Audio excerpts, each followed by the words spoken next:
Hi. Hello. So nice to see you. You too? So we both read Kathleen's book. Oh, apparently I got my mirror on again as usual. The Kathleen's book, such a nice cover. And we're gonna talk about it. So what did we find helpful? That's where we're going to start. That's such a nice place to start. What was helpful? I thought I really liked the history of gender identity in 8 key moments set up, the tracing through and just picking out which things were kind of significant moments and shaping where we've got to today. I thought that was super helpful and super palatable, is that the right word, for a public audience, just to be Beauvoir, I've heard of her, and then the Yogyakarta principles, they always come up, and I thought that was a really nice way to tell it. And I think it was the next chapter I really liked, when she sort of just made the case that sex matters by telling about the places where it matters in detail, because I think we often see people asserting that, but not a detailed description, right, of where and how. Medicine and sport and things like that. So I thought that was useful. And then I had a favorite sentence, which is does that count as a helpful contribution? I wrote down my favorite sentence in the book. What was it? Tell me if you like it. It's on page 160. She wrote, "Treating males with female gender identities as women in every possible context is a politically inflammatory act. In effect, it sends a contemptuously dismissive message to women already unconscious of unequal treatment of their interests. This message says the interests of males with female gender identities are more important than yours." I was just frame that,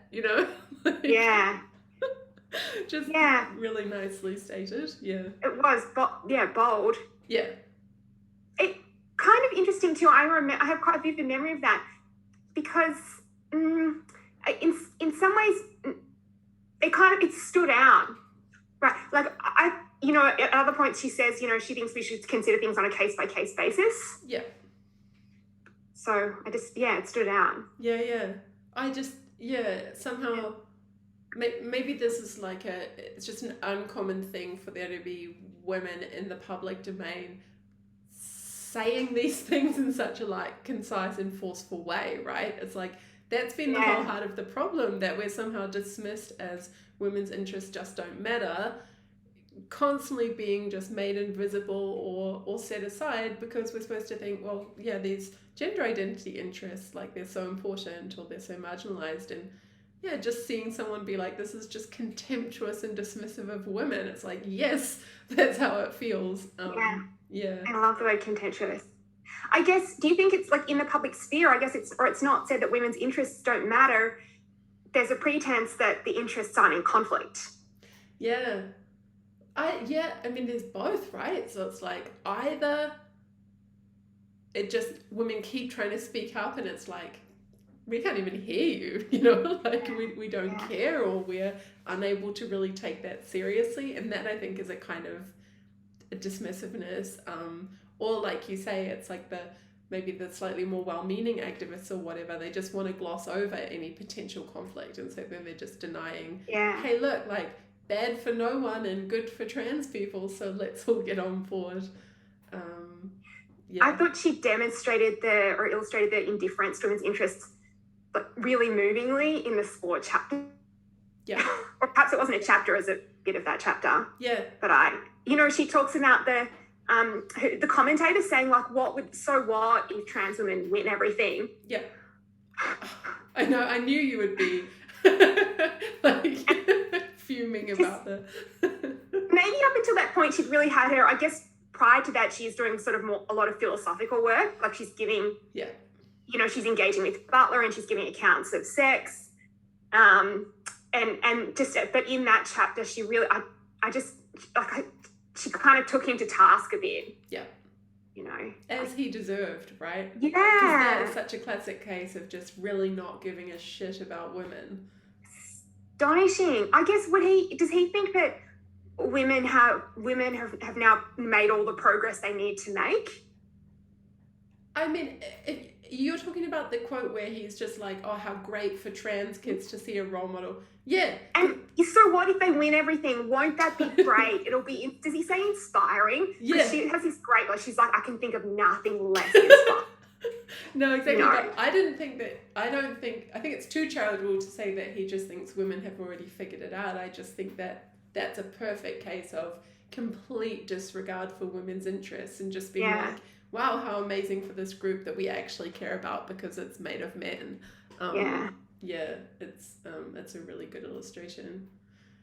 Just because you mentioned the sort of philosophical content, I noticed that too. Like, there was a sense in which I was sort of surprised how philosophical and how much philosophical, like, jargon, or maybe not quite jargon, but like technical language it had in it for a popular book that was clearly meant to be really accessible. And I sort of found that, in some parts it was more, in some parts it was less, but how did that strike you, that it kind of brought philosophy to the people, or that it was like too what was your impression? No, I didn't think it was too philosophical. Perhaps I was looking forward to some of this, you know, like looking forward to her kind of engagement with Judith Butler and that sort of theoretical work. And I think she did I do think she did a really good job of thinking about and explaining, you know, these ideas of discursive construction. Maybe I felt at times like in the end she just dismissed them a little bit. You know, she said, I just don't have these intuitions. Maybe you don't either, like rocks are real. Yeah. And maybe that's, I'm sort of realizing now, I guess part of that is that she's trying to speak to a broader audience. Totally. Yeah. So I was maybe a little bit harsh there as I was reading. Well, let's come back to that when we get to the things to complain about, because I think that'll be interesting to dig in more, right? Like, that's one of the things we should definitely talk about. Did you want to add anything to the list of like stuff we thought was helpful, stuff we liked? I think I liked that I enjoyed and I learned from the accounts of sex. I mean, I guess as we'll see, we'll come back to it. I'm a little or I think there's room for criticism there. I maybe want to defend Butler a bit, but I loved that she did that hard work. Yeah. Right, of trying to understand and account. So it's easy to make these like abstract, grandiose claims about sex being constructed. Yeah, but what does that mean? I agree. I agree. I remember having quite an interesting conversation with one of the gender critical academics in the States about this, because I constantly was talking about theories of sex, you know, in a paper or something. She was just like, well, why? What's this like sex is a theory thing? Like, it's not. It's just a thing, isn't it? Like, it's a thing and it has this definition. And it was like, well, kind of not, right? Because like once you really get down to what's the best way to account for it, there are these decisions you have to make about, you know, various ways to tell that story or which things you want to pick out, and they are theoretical choices. And she does say that at some point, doesn't she? Like, or at a couple of points in the book, at one point, I think in the chapter on sex, she says that she's subscribing to a view according to which sort of like the function of sex is reproductive. I think she says something like that. I couldn't find it when I went back to look for it. And then later on in the book too, she talks about how our concepts shape our perceptions. Yeah. So I feel as though, I don't know, people are inclined to like or maybe sort of in the Butler camp are inclined to maybe dismiss her as like theoretically unsophisticated, but it's not true.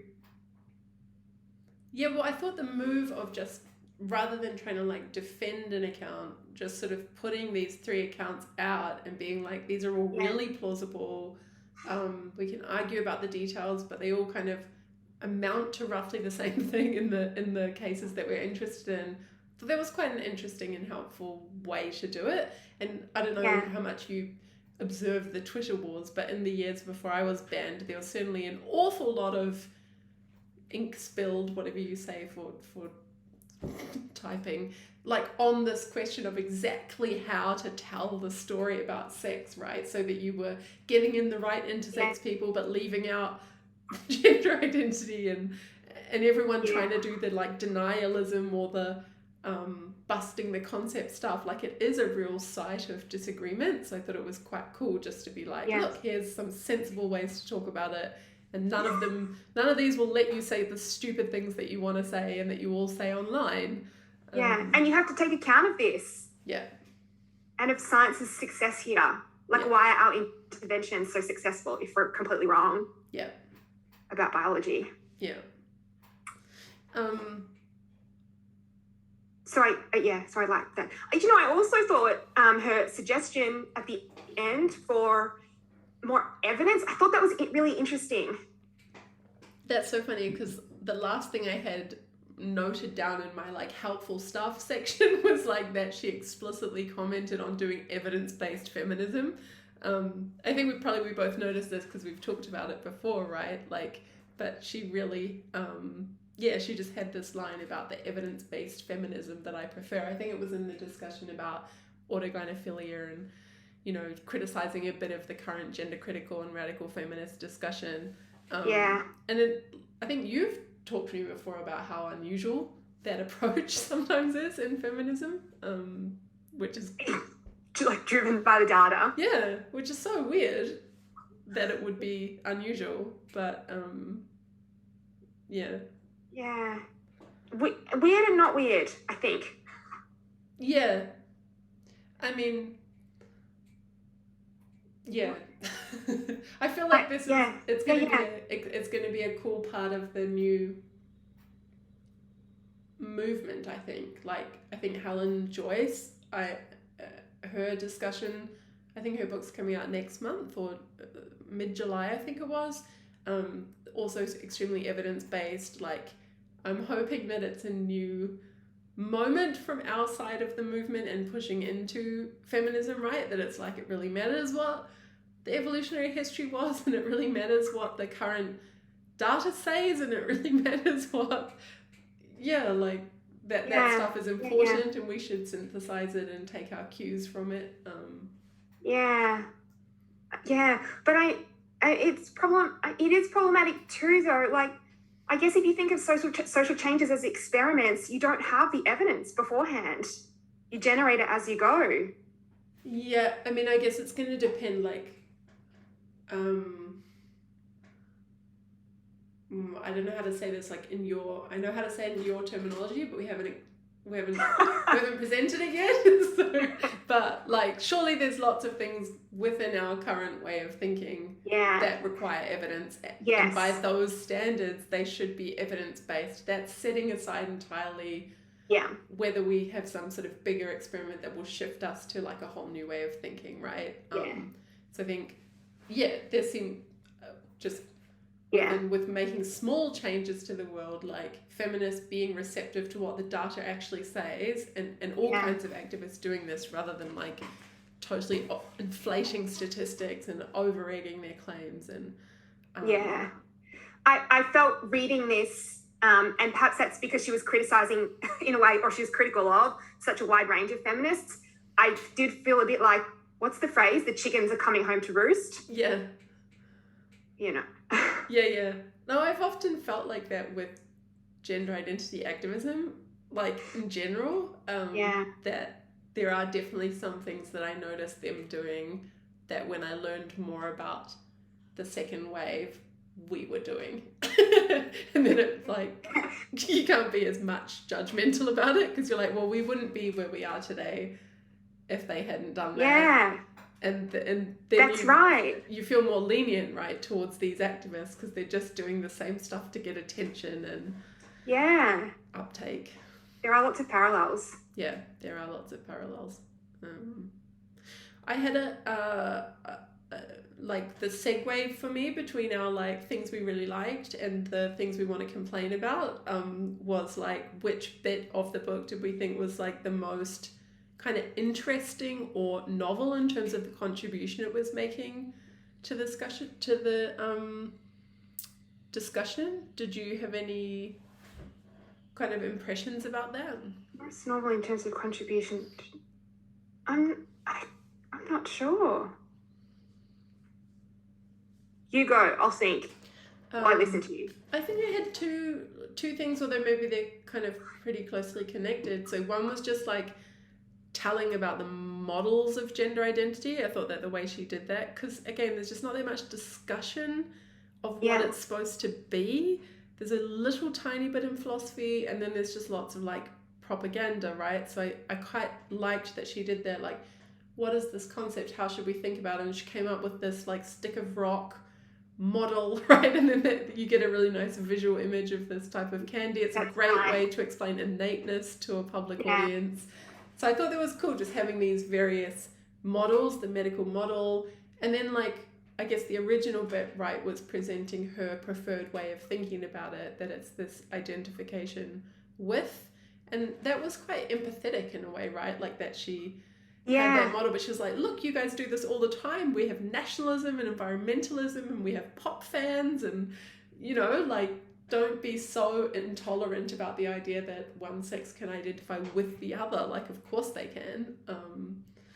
So yeah, I thought it was helpful, and kind of like an original, interesting sort of idea to put out. Like, here's a way to think about critiquing gender identity, but also making sense of it in a way that captures a lot of the phenomena. Yeah. I loved the discussion of, I don't know how I'd forgotten it. I just guess I got busy thinking about other bits of it, but the immersion in fiction, I loved that chapter. Yeah. I think that was easily my favourite. That would have been the other bit that I thought was a kind of original, like putting something interesting and new out into the discussion. Like, she's obviously drawing on her aesthetics background. It really made me want to read some of more of the work that she did before this. Yeah. And also, I guess I didn't expect, right, if Rose fiction, I just think novels, but she was using this idea of a legal fiction, right? I just thought that was so interesting. Yeah. And her explanation of what it means to be, what does she, like, will treat it as fact for certain purposes. Yeah. And it definitely captured something, right? Like that idea that there's something really jarring about, like, you don't go to the theatre and then someone just answers their phone while they're supposed to be acting as a character, right? Like, there's that jarring out of the fiction and into real life can be really norm violating. And so the way that explains the way that some people with gender identities or their allies react to be confronted by the truth. Yeah, but that's the contest, right? It made me think about how I feel like there's this like kind of long history in feminist thought about the politics of reality, or I know that's the title of Marilyn Fry's book, but like that was kind of part of this, right? Because in some ways it is it's a contest of realities, isn't it? Like, they would say they're immersed in a fiction. Yeah. Or we will be found to be, maybe. Yeah, I think this is an interesting question, right? Like, so, and maybe again it comes back to the thing we said earlier about, like, within our current way of thinking, right? So, like, can there just be like a I don't even know how to say this. Like, it could be that there's just some people who it's fun to pretend a certain thing, like, and that they're not doing anything justice-like, right? They're just, you know, they just are pretending a certain thing, like, because it's fun. Like, you dress up and do Quidditch or whatever because you love or pretend that you're a detective or something. Yeah, exactly. And so I don't really know how to assess, or maybe you have ideas about that, like, what is the difference between there just are some sorts of things that are fun to buy into within our current way of thinking, and that is what it is, versus, like, we've got two sets of competing ideas about gender here, and we each think the other one's immersed in a fiction, and we're going to fight it out to see whose fiction takes over as reality.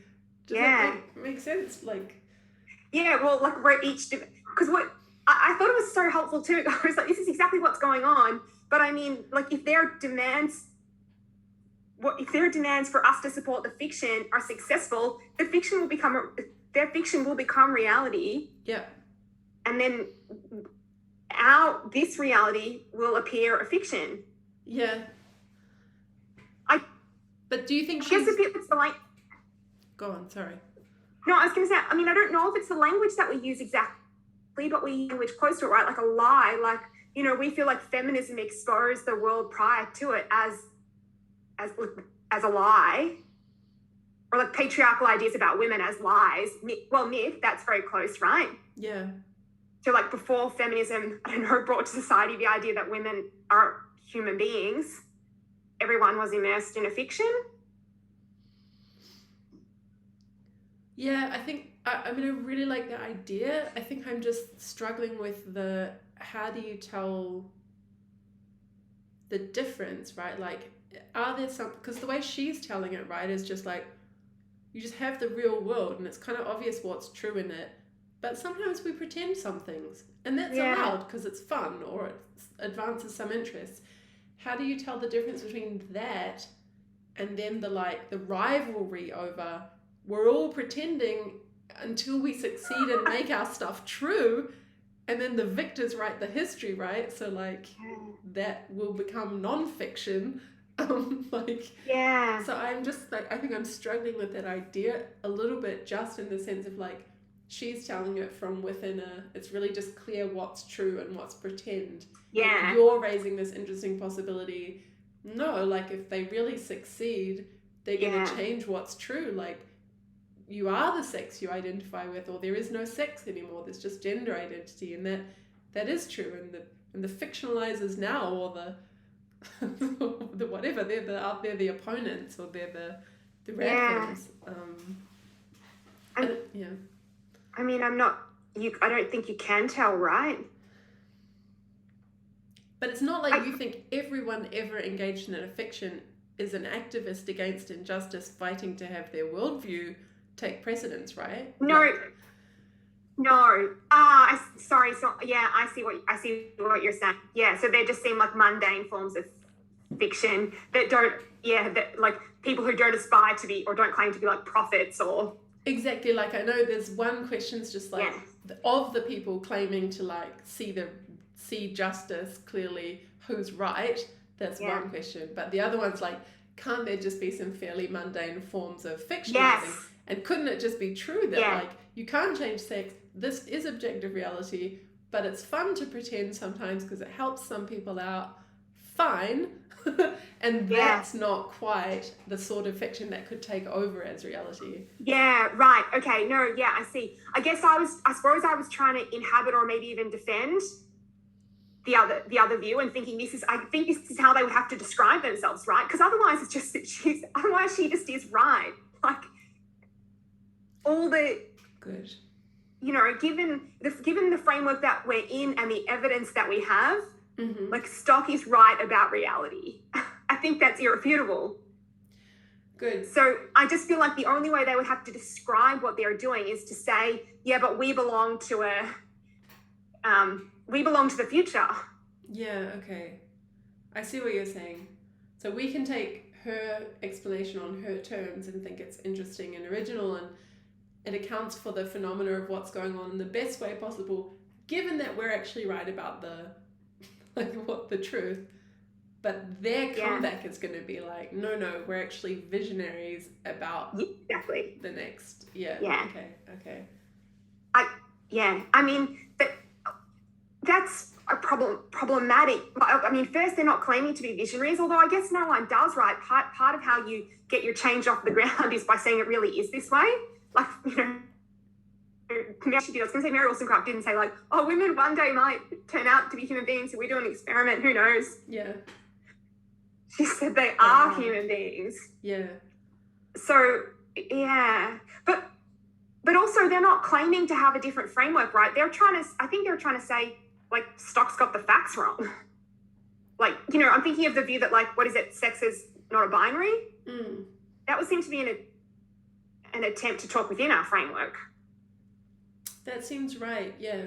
And I mean, I guess even just saying there's this thing, gender identity, and it works like this, and it's more important than sex, and having these narrative ways of telling it, like, oh, it's sort of like being trapped in the wrong body, or having these thought experiments.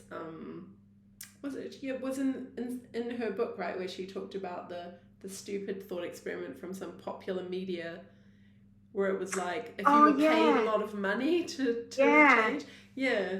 But so all of that can just be seen as like working within our existing Yeah. framework, right? Yeah.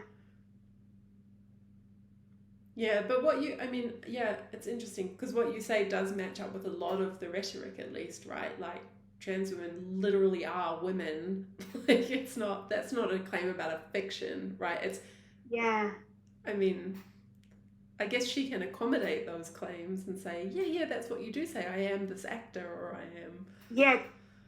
I think she can accommodate all of that. Maybe why I guess I was like kind of engaging in that intellectual exercise is that I just thought she is obviously right. Mm. So how can we kind of make sense of this, or make this something to contend with, or make it something that would unsettle our convictions a little bit? Yeah. Am I making sense? Yeah, I think so. Yeah. I think you're probably right that would have to be their pushback. But then that means going around declaring yourself. I mean, in a way they do, right? They maybe don't say it in those words, but they do claim that they are like on the right side of history and the moral. This is the next moral. And have access to truth. Yeah, and yeah, we just everyone defer. Yeah, we don't understand enough about this gender identity phenomenology, right. But if we did, then we would be more sympathetic. Yeah, that just littered with some pretend facts, some like ostensible facts. And bad analogies, right? Because you've already got a grip on things like what it is to have a sexual orientation and to know it internally, or certain things that you can know just about yourself, right, by introspection. And so we just map those bad analogies on, like, I guess that's how gender identity works. Yeah. Yeah, interesting. Should we talk about sex and Butler? Should we go to the disagreements? Because I want to disagree a bit about intersectionality. I'm sure you'll be on board with that, and I think you want to disagree a bit about... Oh, great. Would you want to start with intersectionality? Yeah. And in fact, I don't think it will really take all that long. It's just she has this bit right towards the very end, right? Sections called Be More Intersectional. And I was like, what? No, be less intersectional. I know. I was just like, how does this fit? Sorry. I thought this was part of the process of how we got here. You know how she describes that process? I would put intersectionality there. I know. Yeah, it should have been a key moment, right? Yeah. I know, I agree with you. And she sort of seems to acknowledge that she does at least make this distinction between popular, sort of bastardized versions of intersectionality and then like the real deal. So she sort of seems to hat tip towards maybe the bastardized version could have been a contributor. But then it's like she goes all in on the real version, like Combahee and Crenshaw. Yeah. Which she states is what the theory that systems of oppression interlock. I think she says that explicitly. Yeah, she quotes that that's what we should embrace. Yeah, and then she has these examples, right? Like, okay, it's all context relative, and you know these women here will be, and it's a bit confusing in the language because it was something like will be discriminated against as women and girls, like more or less, given the features of the context.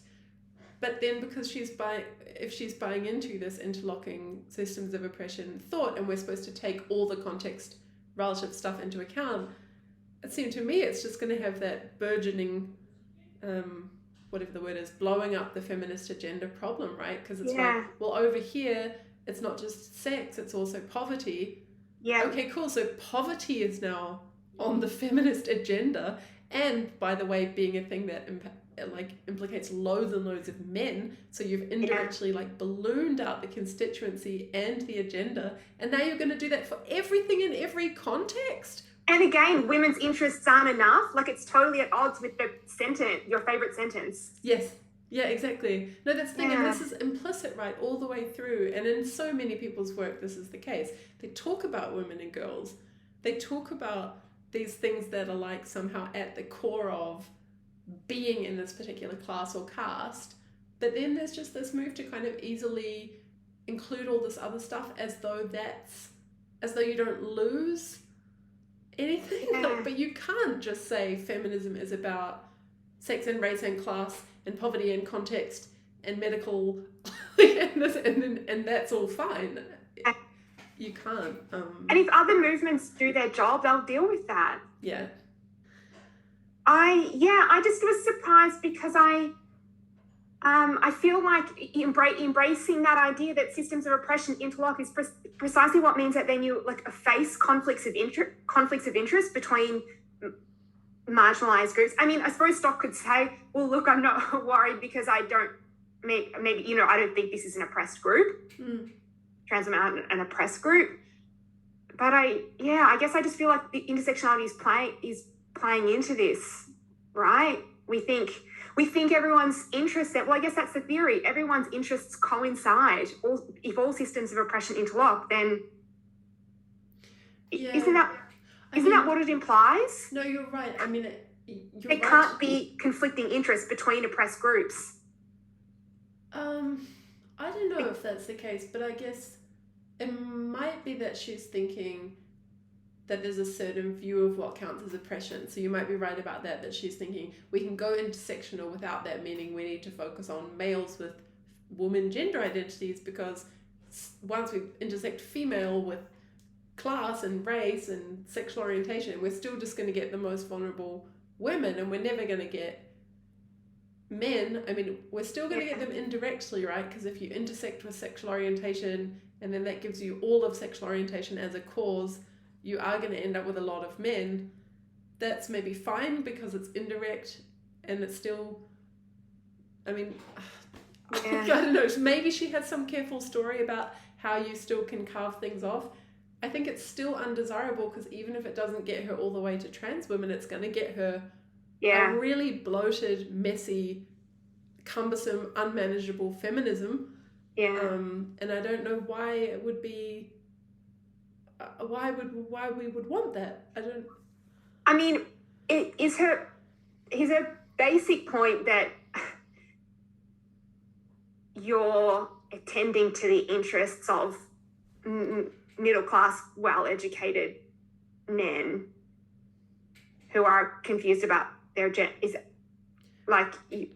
You mean is that the criticism she's trying to make? Like, don't pay lip service. Or is that sort of where it's coming from? I think maybe because she has that bit about women in prison, right? So I think she definitely is trying to make the point, stop paying lip service to this idea and then ending up with this weird group. Start doing it properly, and if you do it properly, you probably end up with women in prison, and then that's a good group to focus on as a feminist because they're really vulnerable, and probably that would lead you to not want to support a policy of male criminals self-identifying in.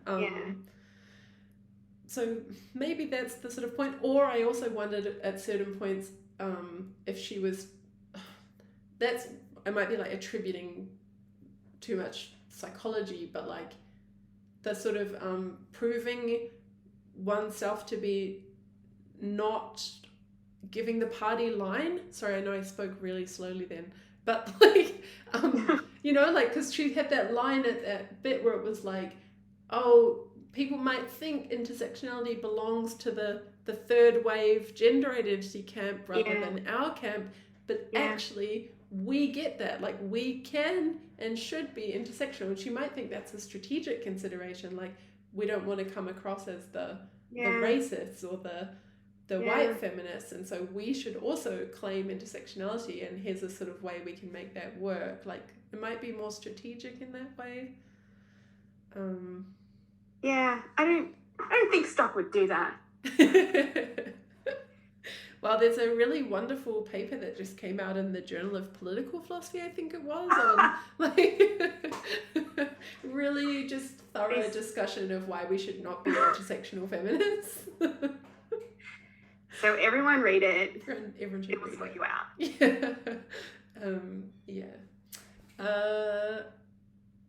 What was I gonna?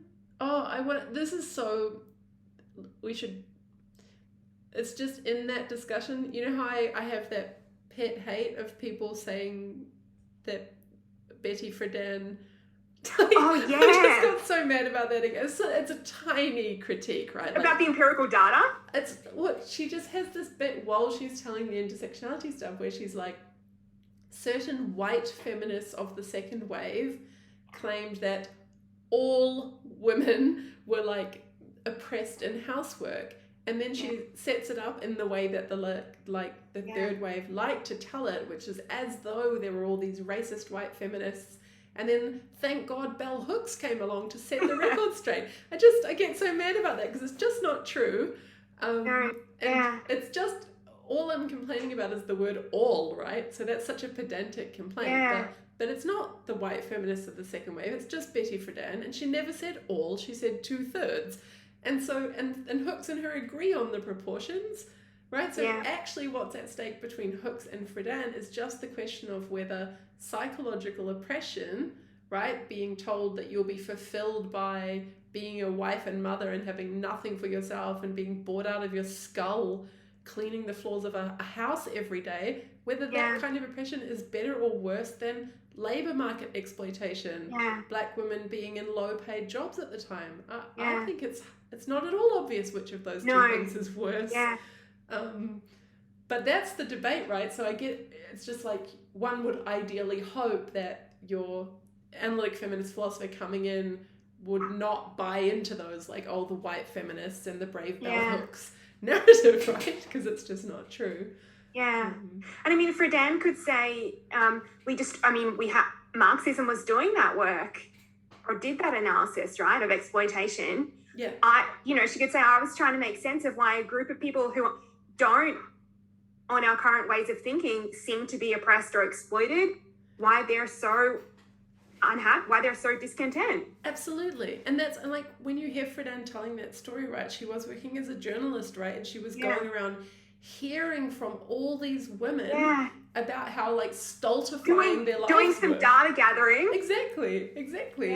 And like, you hear clinicians talk about this even today, right, that I was reading this New Zealand woman who was in the women's liberation movement, her new book, and I think it's in there that she was talking about this male doctor that started speaking out really early in New Zealand, and he was saying he's just seeing housewife after housewife depressed, anxious, on antidepressants, just absolutely miserable for exactly the reasons that Friedan was pointing to. So I think you're totally right. Like, she's writing a book about this new phenomenon, which is like what this feminine mystique idea is doing to women psychologically and in terms of well-being.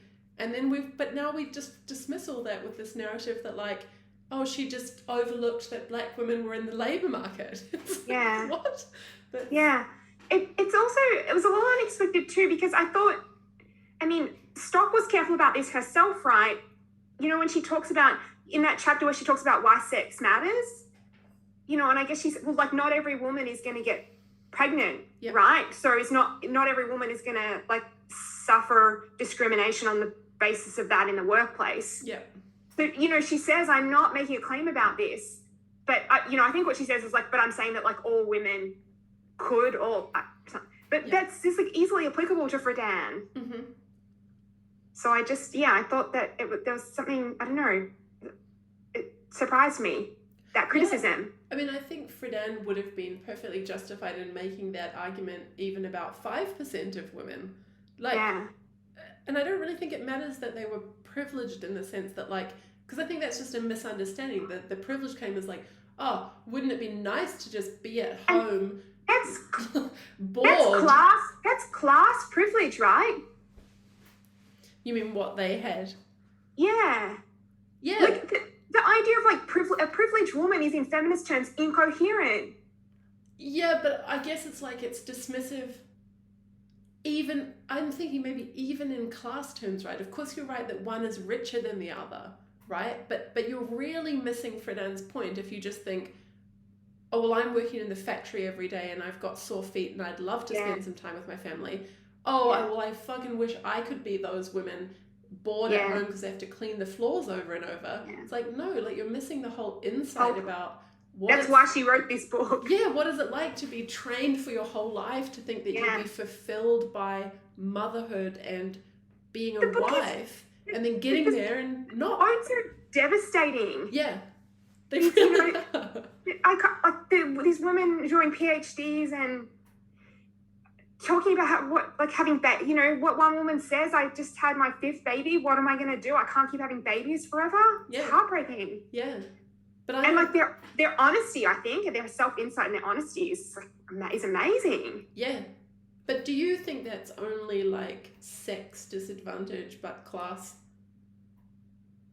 I mean, maybe that's right because they're sort of comfortable, but I guess I don't even really want to describe it as class privilege, right? It's just no, yeah, nor do I. But I wonder if that's just because we're putting the word privilege before woman. I still don't want to do that. Yeah. Okay. Why are feminists doing that? How bizarre! Yeah, it is bizarre. Let men dismiss us as privileged. Yeah, I know, but it's such a common thing at the moment, right? Yeah. And I think Kathleen points to that in several parts of the book, like that we're just at each other's throat, and you have this ridiculous situation of the equally privileged, right? The wealthy, white, straight, whatever women accusing each other of privilege as a way of shutting each other up. It's just become a kind of a farce. Yeah. Let's talk about Butler. Yeah. Okay. Because I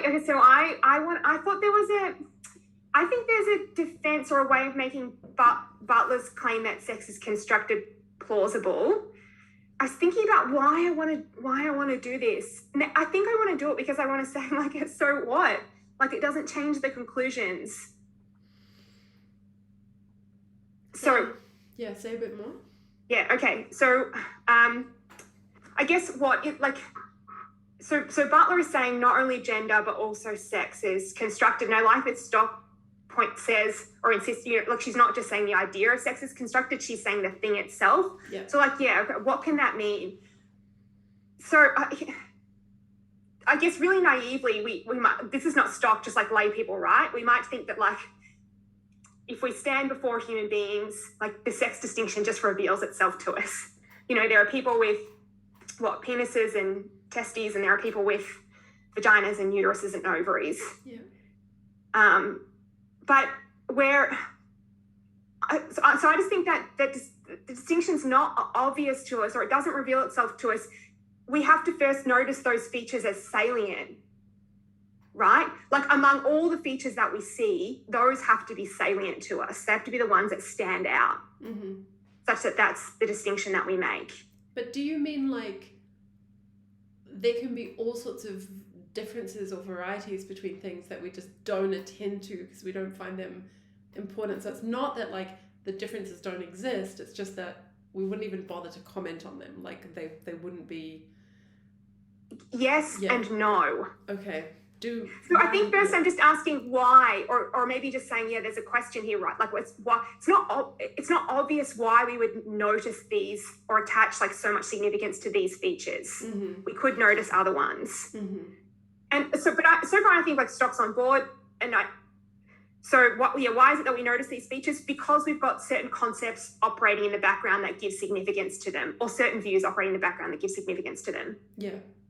So I think go. Well, no, I was just going to say, although, and this is not fair because it's drawing on more than her book, but it's at least material we've both seen, her gender abolitionism talk at Cambridge or wherever it was. I think it's not just about concepts, right? Because it's also about evolutionary development of us as a dimorphic species or whatever. So I think she does put a lot on, it's not just quite what humans would happen to pick out, at least in the sense that could have been anything. It's as the evolved creatures we are who need to survive and reproduce, and so I think for that gives her a lot of the significance of sex. Okay, good. I think we're still on the same page though. Okay. So what I was going to say was I think that's the sort of the view she's got, right? Or she's this teleology of reproduction. Mm-hmm. These creatures are for reproduction. So that makes salient certain the features that are conducive to performing that function. Yeah, I think that's probably right. Maybe 4 seems strong, depending exactly what you mean by it, but definitely I think she's got that. This is their primary role, or... Yeah, she'll often say, that she's dismissive of full gender abolitionism because she thinks that given the kind of species we are, we're going to be heterosexual, like a lot of us are going to be heterosexual, and there's going to be a lot of like sexual signaling needing to go on for people to pair off, and that's just going to give you a lot of gender, right? Like what we currently think of as gender. So I was just thinking, one way of telling this story, like, look, there's just stuff in the world, but we make it through what there is depends on what we attend to. That seems like very Kantian almost, in a way that's like we could have had any kind of brain that would have attended to totally different things and would have made the whole world different depending. And that's, I think, quite different from like an evolved psychology. No, I see. Yeah, you're right. She's going to say, no, we are sort of, sorry, but like wired. Yes. But we're made such that we do have to attend to these things. Exactly. No, actually, yeah, that's a good point. But I think what I enjoyed in this book was there are a couple of times she does sort of almost suggest otherwise, or, you know, she does give significance to theories and concepts. Mm-hmm. Okay, no, you're right. I do think there's a sense in which, like, I'm not going to get her on board, or we just we've maybe got two different metaphysics, I think or so. something. Yeah. And that's fine. Yeah. But maybe I just thought I want to kind of strengthen this for you. Yeah. Right. Or just like, here's an alternative view that I think can still accommodate, because in a sense to me, she's just sort of saying in some of this, look, you need to, your explanations have to accommodate all this stuff. Yes. I mean, So- I think one could still probably make a slightly weaker, I think, version of the point you're making, which is that, I mean, someone like Butler, it could still be true that there's this whole like evolved, you know, psychology, and so we're still always going to pick out certain things, but still that could be a lot less contentful, is that a word? Yeah. Than it is now, right? So it could be Yeah. like, yeah, of course we pay attention to which ones are going to impregnate and which ones are going to No, that's, become pregnant, but still we could care so much less for so many social purposes. And yeah. I mean, I think that Butler could admit that, right? And she would say that, yeah, notice that so much of the current concept of female might drop out. Yep. Exactly. So, and the question's then what is left, right? So then, because we've got the sex denialists or the sex abolitionists or whatever, like, does so much ever drop out of the concept that we just wouldn't have this distinction between two types of persons anymore? I find it really hard to imagine any future for humanity or alternative past where we didn't notice that, at least in some minimal way. But of course you do. Yeah, but I think you are open, right, to maybe we actually get past that. And I think you've said in other conversations things about sport like this, right? Like, and that ties in with her discussion about sports in the book. Yeah. Like, that maybe, like, these are kind of constructed differences, right? And the like, I can't remember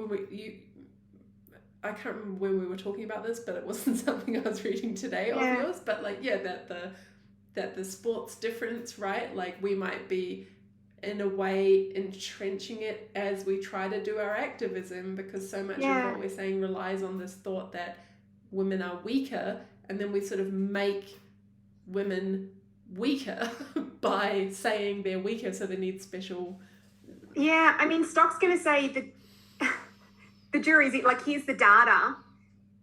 You know, women are biologically, or have all these disadvantages, or, you know, post-puberty, or females, right?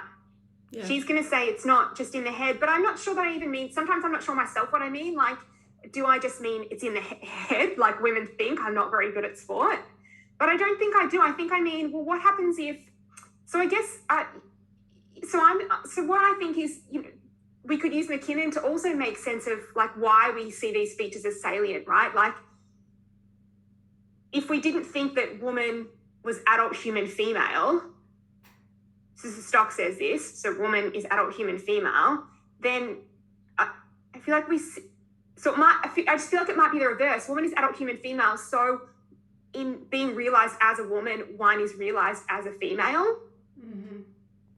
And that seems right. And it could kind of make sense that what's the phenomenon of transgenderism, like you're violating your nature.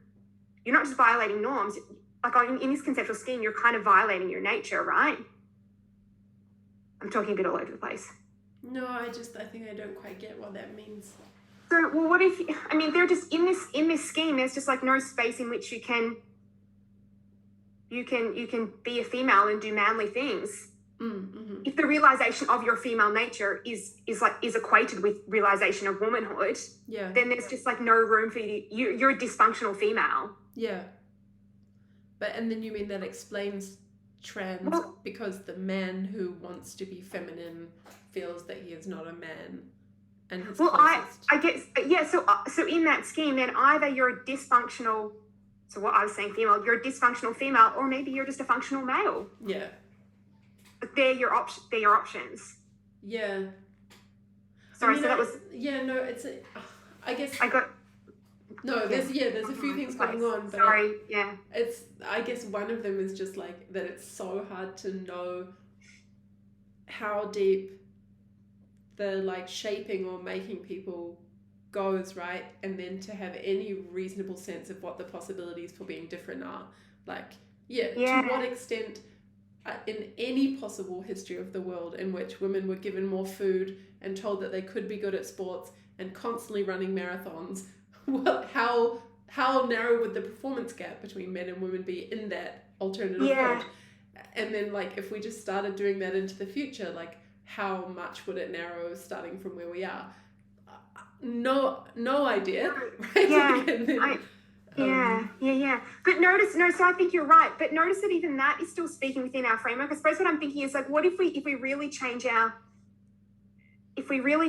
the concept of woman, then the concept of female changes and different features become salient, and we're going to ask different questions in research. We might find out different things, right? Mm-hmm. Like we might not think of testosterone the way that we do. Yeah. So it's not even that social changes would result in physical changes. It's like maybe there's all this stuff there that we're not seeing. Yeah. And somehow that's impacting us. No, I know. I see what you're saying, and I think it's really interesting.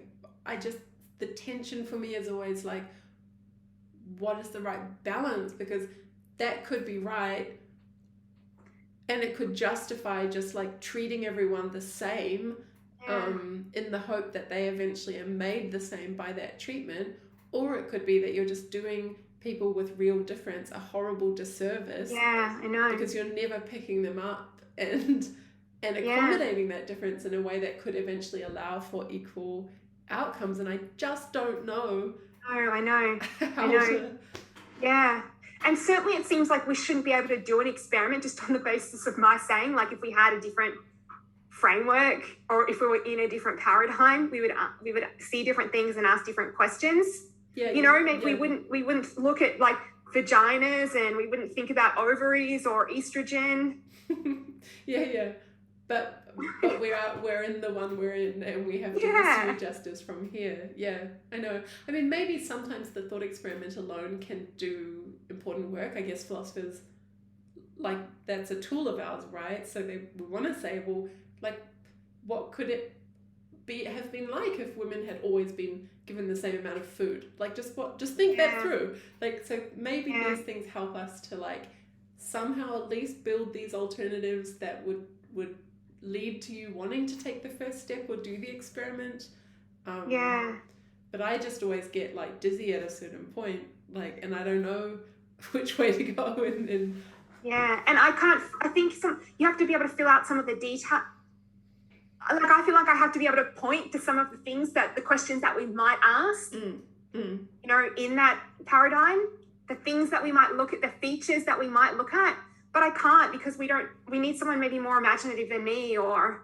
Oh yeah, Or or we maybe won't, it's just impossible, right? Like until you're in it you can't and you've know. got something to guide you and you can Yeah. see something other than vaginas and ovaries and Yeah, no, absolutely. This is just like reading bad science fiction from 50 years ago, right? Like you see how stupid and limited their imaginations were about what things might be like, right? Because they're really constrained by what things are like now, and they imagine little minor improvements. The thing they're always most constrained about is gender. I remember going to a talk at Melbourne Writers Festival some years ago, was about why gender persists in like dystopian fiction or science fiction. Yeah.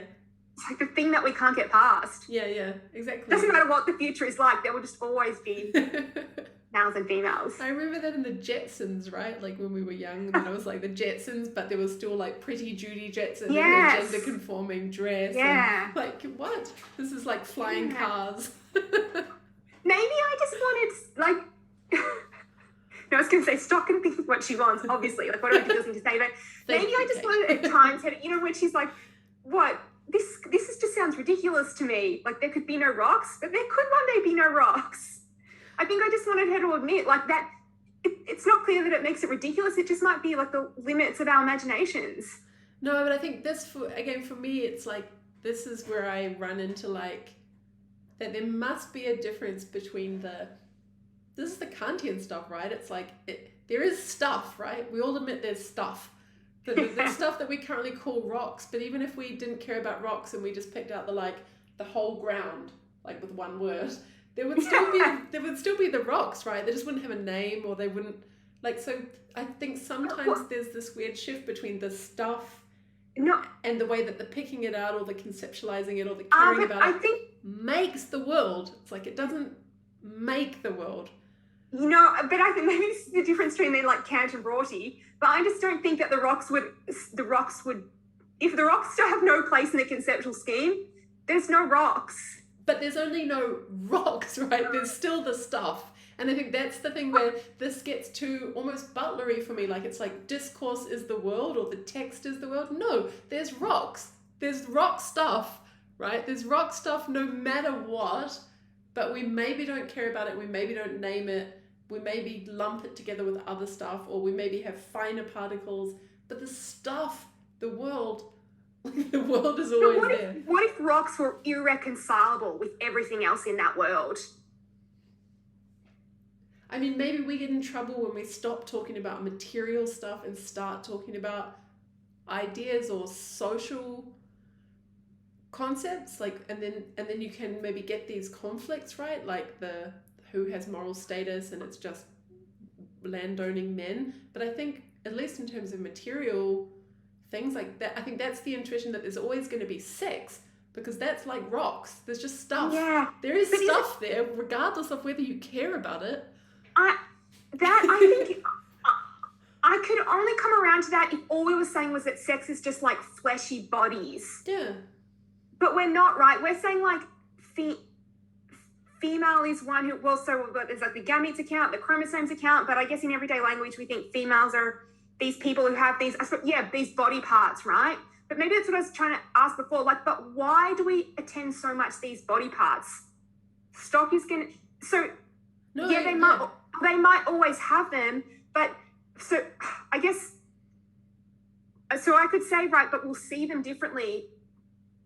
But I sort of mean, so currently we think about vaginas as orifices. Yeah. If we have different ideas of women, if we don't think of women as rapeable, then how we see vaginas might totally change, and change so much that I'm not, is it the same thing? Yeah, but I feel like that's so social. Like, you give yourself a big head start by being like, right, holes, okay, right? So it's like, that's not exactly an anatomical, like, what's the stuff in the world? The stuff in the world is the like vaginal canal. And then, and then the highly socialized idea, oh, women are just holes to be fucked by men. Yeah. That, it's like, it's, of course it's premised on biology, but it's very social already. Yeah. And I think the stuff is always going to be there, right? There is always going to be a canal. Yeah. Yeah. Well, doesn't that depend on the perspective with which we come at it? Like, will we emphasize it's being a canal? Maybe we'll find out it's like longer. I don't know. Or, if you look at it from a different angle, it might not look like a canal. Isn't that possible? I mean, I guess I can imagine like primitive science, like you just look at a vulva front on, and then you're like, oh, it's like a little flower or something. Like, so you don't have any concept of the innards. But it's like once we get to a certain point of like scientific discovery, and I know, okay, contested, Yeah. but it's like I really believe in the world, the noumenal, like the world, Yeah. right? Like there just is, and then this maybe that's the wrong. Just there is the stuff, right? And Yeah. for everything you want to say about the way our conceptual schemes can be different and interpret the stuff differently, or the things we care about can change, like what there is. It's like I think I just thoroughly reject that. It's like we might not care about the stuff, but the stuff that there is always there, and sex is one of those things. Well, okay, so first though, there is more common ground because I guess you are already admitting that, like, if enough drops, like, I do think that if we started to think about it, once we like shift away from thinking about vaginas in terms of orifices and things, I feel like we are already, our concept of sex is changing. Yeah. I know Stock would probably resist that because she would say I'm focusing too much on genitals or something. Yeah, I mean, on the concepts in her book, which are very minimal, I guess that's right. But you could still make all your arguments against those, right? You could just be like, well, why on earth should we care about having a Y chromosome or not? Like, that's just and because... isn't it possible that we arrive at thinking they're significant just because we paid attention to genitals in the first place? Yeah, exactly. No, I think she would accept that there's huge ways the world could change or could have been where we would not attend to some of the stuff that there is, but she would just say that there is the stuff. I know. I think, and I would agree with her. Yeah. And I see that you think, oh, I know. so She gives sure all there these. is. Yeah, she gives all these examples. But yeah, so I think it's a really complex. It's complex, right? Like it's really complex. It just seems weird to me. Like the world is just like filled up with all this stuff, and as I know, because I'm insisting on the invention, and she's insisting on discovery. Yeah, but I'm with her. Like, and because I'm worried that it slides into too much idealism, right? Like you just end up being a person who thinks discourse makes the world, or concept. You know, that's just that. I don't want that. Like, if you have to pick a side.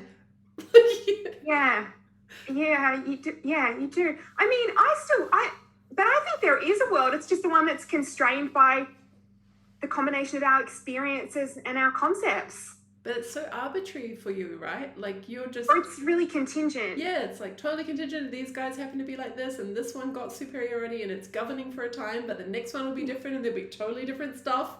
It's like, what? Like, there's no... I want a real world, you know? Yeah, but I also... That is the... What real world is there beyond this? Like, this is real enough. I think that's why I find this whole, like... So, like... Even if we grant this, that sex is constructed, it doesn't make it false. Yeah, I think we just mean slightly different things, but I think my picture of how the world is for you is that, like, there literally are elephants now, and there won't be in 50 years because we had a huge paradigm shift. Yes. So you really mean that there are no elephants? It won't be elephants, like, yeah. But I think probably maybe what you just mean is, like, we don't talk about those big grey things anymore.